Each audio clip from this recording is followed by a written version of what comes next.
one great thing about SEC football media days, or even going back, and I could say going back because our next guest kind of goes back a little bit with college football media days, is getting the opportunity to visit with student athletes. And one of the great things as a play-by-play guy is the relationships of getting to know people, and getting to know Jahdae Barron all the way back when he was a Connally Cougar.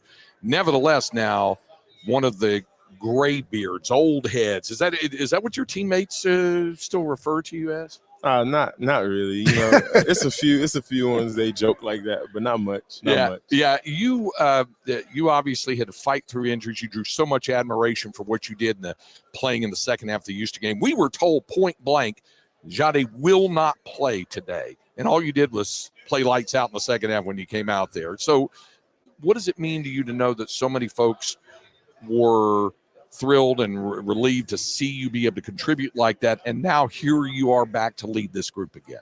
To be put through those situations and them circumstances like that, people were thrilled.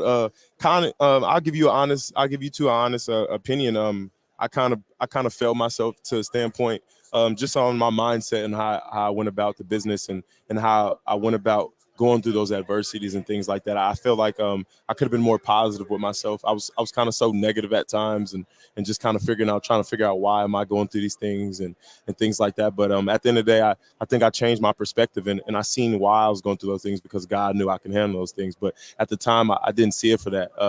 I kind of wanted to complain to myself about those situations, not complain out loud, but to myself in those things. And I got caught up in the mix of going against myself and then obviously going against the opponent. But right now, I'm in a beautiful headspace and a beautiful mindset. And I feel like when I do go through those things and adversity and challenges, I know how to adapt.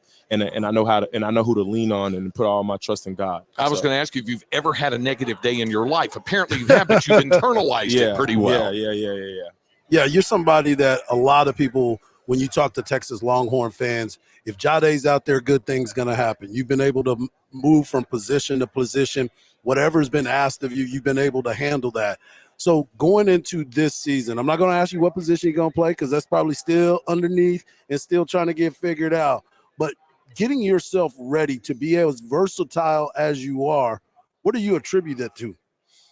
I think, honestly, the staff we have, they're going to figure out where to put me and when to put me. But it's not even just about me. I think all of our DBs, I just told someone else, I can name 5 safeties that can go play nickel. I can name 5 corners that go play nickel. So that we all rep at nickel. Like a lot of people on defense, we rep at nickel and rep at corner and safety and things like that.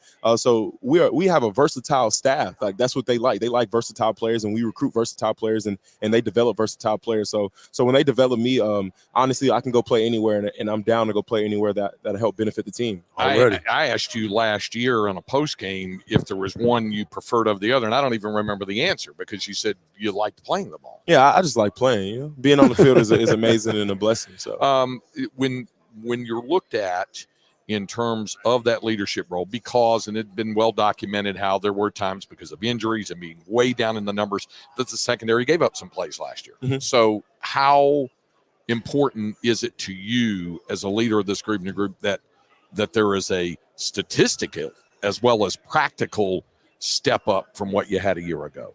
Just knowing that I have to do better, and collectively as a group, we all have to do better, and we all have to push each other to a standpoint. And I have to lean on a brother when I need to, and I have to be able to pick a brother up when they lean on me. But I think me as myself, I'm at the mindset and headspace. I'm ready to go, and as a group, I think we're collectively ready to go. Me and Taff, we're leading these boys, and Taff's a great vet and an amazing player, and he showed a lot of improvement last year. So just being able to make sure we get everybody on board and make sure they just follow us and follow the way. Does he like being called Mookie, by the way? Mookie, yeah. I call him Michael Taff. Mookie. Like or Laffy Taffy. I don't know. Got a cool name. Yeah, we're talking to Jahdae Barron, Pflugerville Connally's own Jahdae Barron. You know, Jahdae, I was thinking about this because a lot of the great DBs that have been at this university and the great wide receivers that have also been here, they always talk about iron sharpens iron. You got a bunch of new players that have come in to play on that offensive side of the ball. If you're going against these guys every single day during the summer, working out, grinding, who are some of the players that Texas needs to be able to pay attention to because the fans are looking to put the scoreboard on tilt?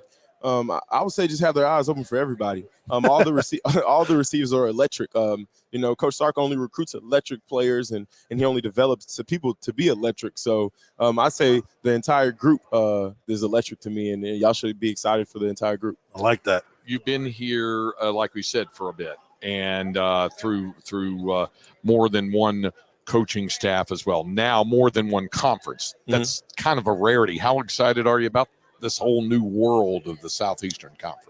It's amazing. I keep hearing how this is the conference to be in, this and that. Obviously, we're up for the challenge, and we're going to love the challenge. But just talking to Coach Gideon and things like that on playing rivalries and what that means for the university.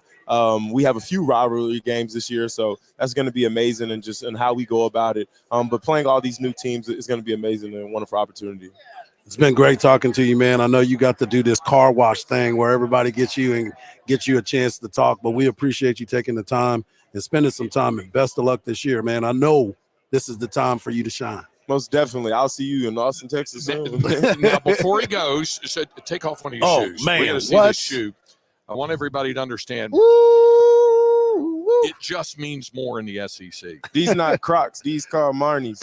Marnies. Hey, look, it's not that. Some people be confusing on what they is, but look.